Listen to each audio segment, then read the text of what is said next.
There was a time when racial incidents required, at the minimum, actual racism. Now all that's necessary is the prism of ideology. And a case in point is a recent altercation at the Whole Foods market in Oakland, California. Witness says black customer bloodied after attempting to buy groceries with his ET card, wrote San Francisco Weekly last Friday. Black man brutalized by security guard at Whole Foods for trying to buy food, reported Yahoo News the same day. It was another example of violence against black citizens, as a witness on scene put it, in, apparently, irredeemably racist America. Except that the security guard was also black. A clerk the beaten man had conflict with was black. And the on-site store manager was black. None of the last 3 points would normally be remarkable, especially in Oakland, except for the fact that numerous news organs emphasized the beaten man's race, clearly leaving readers with the impression that his was a racial incident. Just consider the Yahoo piece's opening line: a black man was beaten to a bloody pulp by a security guard at an Oakland Whole Foods Thursday night after an attempt to purchase groceries led to an argument. Yet nowhere in the story does Yahoo balance this with information about the guard's race. Nor was it mentioned by any other mainstream media outlets this writer investigated. And all these sources relied on one witness, a white woman named Dr. Zoe Marks.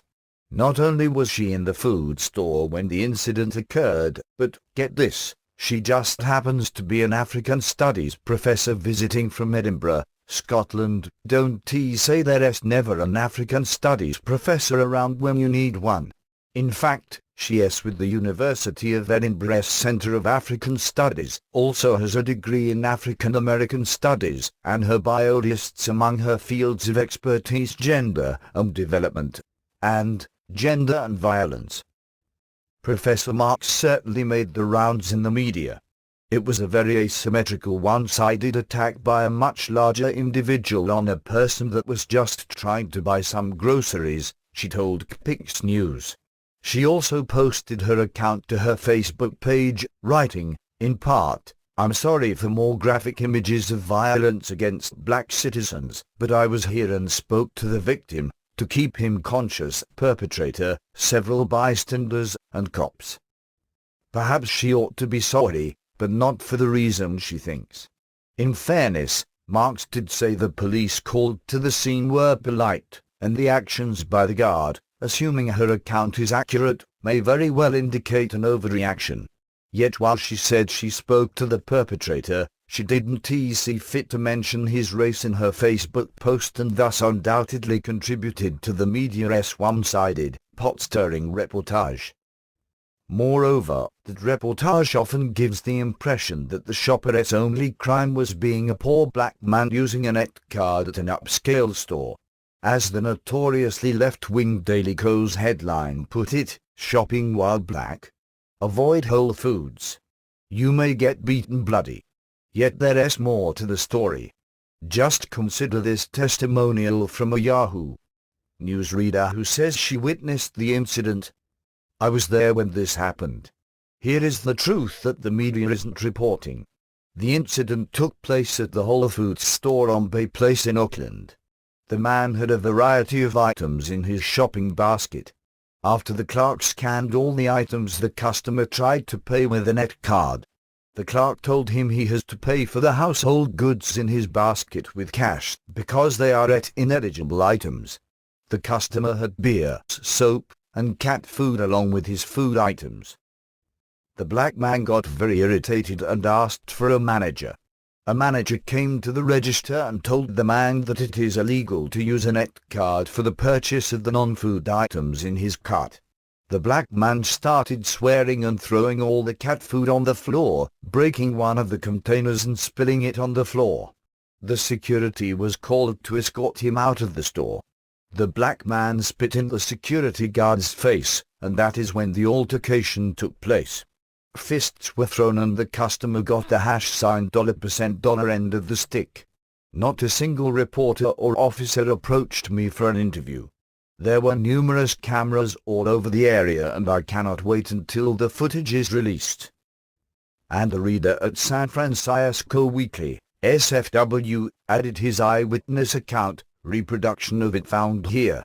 He says that the customer arrived drunk shortly before closing time, sexually harassed several female employees, slapped the cashier and spit in her face, spit in the manager's face, and then repeatedly spit in the guard's face upon being asked to leave.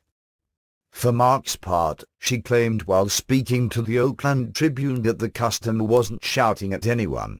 He wasn't violent or disruptive. There was no threat from him to any of the customers or employees. We felt safe until the security guard attacked him.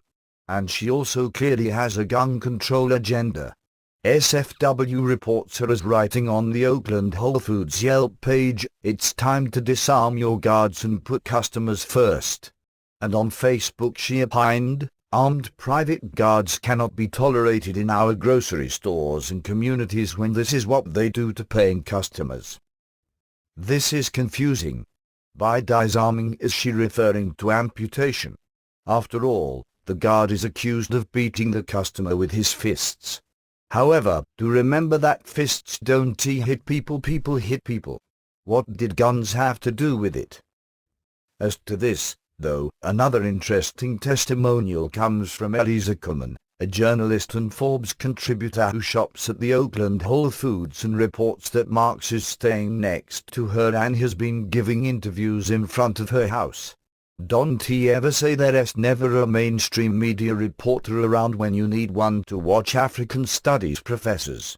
She explains why the store's guards are armed. Crime in the area is rampant and there was a period where armed thugs were holding up customers in the parking lot and coming inside the store and flashing their weapons, she writes. In fact, a woman was robbed at gunpoint in the area herself in 2011. Despite this, the Oakland Whole Foods has not only terminated the security guard and the contract with his firm, Admiral Security Services, but has said that henceforth no guards will be armed. It'll be interesting to see the outcome of advertising the store as a gun-free zone. As for the truth-free zone called the media, deceitful, race-baiting reporting is no small matter. The biased coverage of the Trayvon Martin and Ferguson incidents, for example, sparked revenge attacks on innocent people. And the Whole Foods partial story is already having its effect, as #Black Lives Matter protesters shut the Oakland store down for a time yesterday. It is just more proof that media lies matter.